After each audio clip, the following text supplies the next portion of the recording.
Hey everyone, before we dive into this gripping story, don't forget to subscribe to my channel for more compelling tales like this one. Right after lunch, as I sat at my desk, the phone rang. Savannah, did you call movers? My neighbor's voice carried a hint of bewilderment. There's a truck parked outside your house, and your parents are hauling boxes inside. I went rigid, my pen hovering over documents. Movers? I hadn't arranged for any. A chill of unease tightened my chest. I'm Melline Pierce, 30 years old. And if you think you know betrayal, wait until you feel the sting of your own family treating your life like it's theirs to reshape. I raced home, my heart thumping with every mile. Pulling into my driveway, reality shifted. A moving truck hummed out front. My sister's car sat sloppily by the curb. Through my wide-open front door, I saw strangers carting boxes across the hardwood floors I'd scrimped for years to buy. I stormed inside. Mom was in the kitchen, orchestrating like a commander. Dad heaved furniture up the stairs. My sister, alongside her smug husband, gestured at rooms as if leading a guided tour. What is going on here? I demanded. They froze. For a fleeting moment, guilt flashed across Mom's face before she masked it with a smile. Sweetheart, relax. Your sister's family needs more room. You don't need this entire house to yourself. My stomach churned. This is my house, paid for with my money. You had no right. Dad's voice echoed from the staircase. Don't be greedy, Melline. Families share. Share. The word burned like venom. They weren't sharing, they were taking. I stared at the boxes bearing my sister's name, strewn across my living room like traps, and it hit me. This was no error. It was an ambush. My voice cut through, sharper than planned. Get those boxes out. Now. Mom waved me off, as if I were being theatrical. Don't blow this out of proportion, Melline. Your sister's family is in a bind. You've got this big place all to yourself. You'll adapt. Adapt to strangers in my kitchen? To my bedroom repurposed for her kids? My fist clenched, anger surging.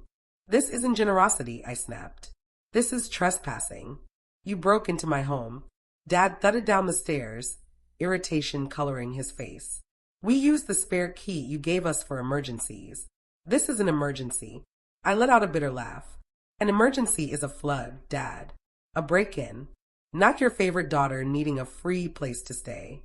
My sister finally spoke, arms folded, defiant. We deserve this, Maddie. You don't even value what you have. No husband, no kids, no real responsibilities.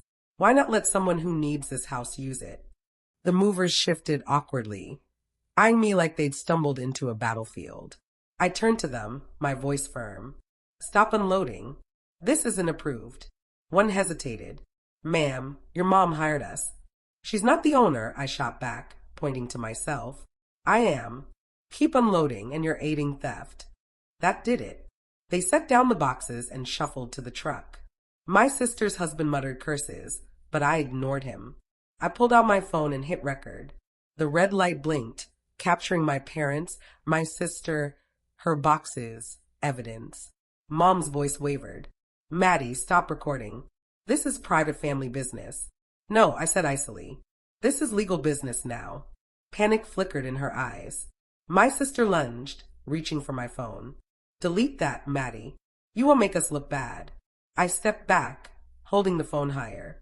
You're doing a fine job of that yourself. Dad's voice thundered, authoritative. Put the phone down, Melline. You're not dragging our family name through the dirt over a mix-up. A mix-up? I let out a shaky, fierce laugh. You broke into my house. You hired movers without my consent. You tried to push me out of my own life. That's not a mix-up. The movers slipped out with the last of the boxes they'd brought in, one whispering, good luck, as they left. Even they saw the mess this had become. My sister, arms crossed, sneered. You're really kicking us out? After all Mom and Dad have done for you. I lowered my phone just enough to meet her gaze. And what exactly have they done? Ignored my birthdays? Mocked my decisions? Sold my things behind my back? Tell me, what do I owe you? She had no response. Mom's voice turned cold. We're just trying to help your sister. Don't you dare call this betrayal. Don't I dare? I said, voice trembling with fury. This is betrayal. You've made it clear where I rank in this family. Last. Always expendable. Not anymore. Their silence was heavy. For the first time, I knew they saw I wouldn't back down. I walked past them, heart pounding but hand steady, and locked the deadbolt with a sharp click. Facing them, I said, "You're not welcome here. Not anymore." Mom gasped as if I'd struck her. "Meline, you can't mean that. We're your parents." I scrolled to the video on my phone, movers, boxes, my family caught in the act. "This goes to my lawyer tonight. If you step foot here again without permission, the police will see it too." Dad's face flushed red, his voice booming. "You wouldn't dare call the cops on your own family." I held his gaze. "Test me." My sister scoffed. "You think anyone will believe you over Mom and Dad? Everyone knows you're dramatic." I smiled coldly. "They'll believe the deed with my name. They'll believe the video. They'll believe your texts and emails admitting you're moving in. I'm not the dramatic one. I'm the prepared one." Her confidence wavered. Her husband muttered about leaving, pulling her arm. Dad looked ready to erupt, but Mom's pale, taut face stopped me cold. "Please," she whispered. "Don't do this. Families share. Families sacrifice." "Funny," I said softly. "That only applies when I'm the one losing everything." I opened the door wide and pointed outside. "Get out." They hesitated, expecting me to cave. But I didn't flinch. Finally, they grabbed the boxes and left into the night. I shut the door, the lock clicking like a victory. The house fell silent, my pulse still racing. I walked through each room, eyeing the half-unpacked boxes labeled with my sister's name. Evidence. Proof. Each one screamed entitlement, but my rage had cooled into resolve. That night, I sat at my desk and drafted an email to my lawyer, attaching security footage, the video I'd recorded, and photos of the movers' contracts left crumpled on the counter. My lawyer replied within the hour, "Solid evidence of trespassing and attempted unlawful occupancy. We've got this." The next morning, I posted a single photo online. My front door, boxes stacked outside, captioned, "When family ignores boundaries." The response was instant. Messages flooded in from friends, colleagues, even distant relatives. Some offered support, others shared their own stories. My family's polished image of unity began to crack. By noon, my sister called. I let it ring. Then Mom. Then Dad. A text from Dad lit up my screen. "Take that post down. You're embarrassing us. People are talking." I smirked. For years, I'd been the one embarrassed, dismissed, erased. Now they tasted shame. I didn't delete the post. I pinned it to my profile. My revenge didn't need yelling or fighting. It needed truth. Their actions spoke louder than my words ever could. By week's end, their reputation was in tatters. My sister's boss questioned her about the trespassing scandal. Mom's charity group went quiet. No more invites, no more lunches. Dad's golf buddies suddenly had full schedules. Their perfect family facade was gone. Meanwhile, I sat on my back deck, the lake breeze cool, sipping coffee as their downfall unfolded through phone notifications. Each like and comment deepened their shame and lightened mine. That Friday at 8:14 p.m., my phone buzzed with desperate messages. "Mom, Meline, please remove it. We'll talk. We'll fix this. Dad, enough, Maddie. You've made your point. Stop before you ruin us." My sister, "Delete it, Maddie. You don't know what you're doing." I laughed softly, shaking my head. I knew exactly what I was doing, giving them a taste of the isolation and humiliation I'd endured my whole life. I replied only to my sister, 9 years you treated me like nothing. One post and now I matter. Reflect on that." I didn't wait for her reply.